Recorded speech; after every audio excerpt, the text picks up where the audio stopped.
So now after the editorial team approves the manuscript, the next step is to formalize the partnership between the author and the publishing house. So this is done through a royalty agreement, okay? So typically, this agreement includes details like the author's name, the book title, the royalty percentage, advance payment, if so, and distribution rights. So the publishing house drafts the agreements and sends it to the author for review. So if both parties agree on the terms, and they can finalize the sign and sign it digitally. So ensuring there's no manual paperwork back and forth is required. This process also needs flexibility. Sometimes the author might request changes to the payment structure or the royalty rate. So the document should allow co-authoring and negotiation before finalization. So Gautam, can such an agreement workflow be created and managed directly in Writer? Yes, Vicky, royalty agreement is something that can be done within Zoho Writer. So let me just show you one.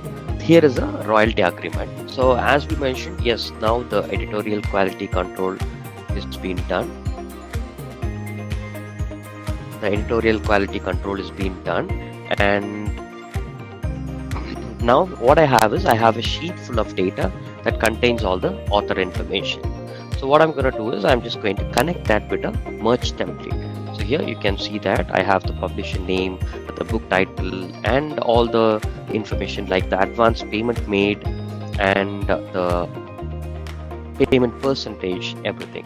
So all these informations are available. So I have got the royalty percentage available in this particular data source. So this is after the edits are being checked and deciding the royalty agreement. So now what I'm going to do is I'm just going to use the merge fields to pull these sheet data into the writer document. So now here the author address, the name, and the book title, genre, manuscript ID, everything will be pulled from my data source.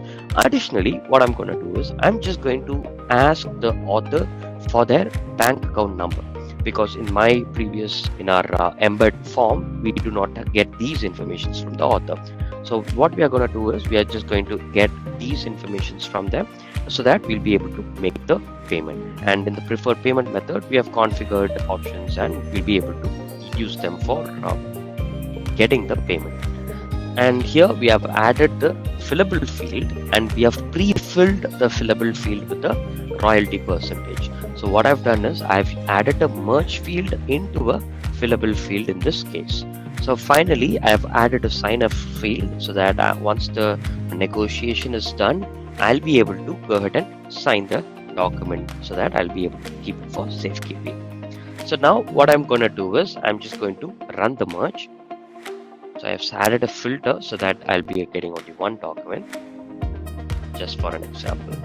So now here the document is being merged. So you can see that there is the publisher name, the author name, and the manuscript details along with other information that has been pulled from our data source.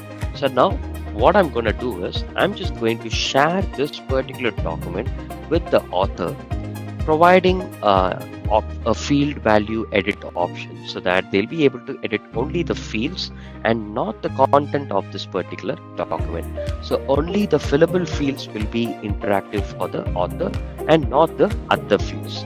So for that, what I'm going to do first is I'm just going to go to the review tab and enable track changes so that I'll be able to track any changes made in this document. So now I'm just going to go ahead and share this document. And while sharing, I'm going to use edit field values. So now I'm just going to share this document with the other user. Yes, now I'll just quickly jump over to the other account in my different browser.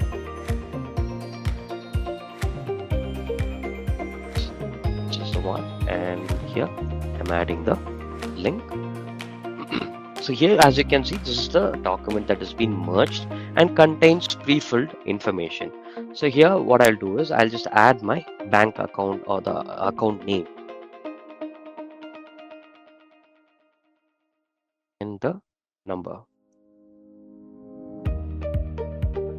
Bank name, So yes, so as you can see, since I've enabled track changes, I'm getting these things highlighted. So this is why here you can see, let's say I'm not approving this first 3000 copy is going to get only 8%, but I need 10% in my first 3000 copies. So what I'm going to do is I'm just going to change this. And similarly for the next 4000 copies, I require, let's say, 12%. And for the next 6000 copies, yeah, I'm okay with this, so I'm just going to leave it as it is.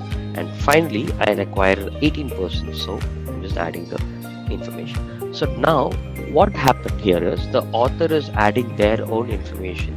So now let's just go to the publishers view. So in this publishers view, you can see that so the information added by the author is displayed. So they can click on it and accept the changes. Yes, the account numbers will be provided by the author. It's always true. So we'll just go ahead and accept them. But here you can see that 10% is not something that I agree on. So here you can see the pre-filled value is 8, but the author has changed it to 10. So what I'm going to do is I'm just going to reject them. And similarly, if I want 12% for the next 4000 copies, yes, in that case, I'll just accept it. And finally, I'm going to reject these changes.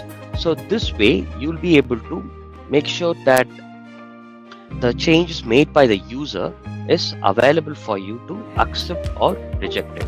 So based on this, you can again go ahead and share this with your client and they'll be able to, okay, so let's just say if you're not accepting for 12%, maybe, yeah, I'm sorry, this was rejected, I guess. So yeah, I'm just going to go for something with 16%. So that it will be able to get into a terms and finalize an agreement. So now once the agreement is finalized, so I'm just going to accept it. And once the agreement is finalized, what I'm going to do is I'm just going to go ahead and convert this into a sign template. So since I've already added the signer fields into this document, I can quickly convert that into a sign template, and you can see the automation is done. So now just simply click on send for sign, add in the email address of the users or use any email address that is pre-filled, and then go ahead and send the document for signature. So the signed document can be stored in OneDrive or it can be pushed to various platforms.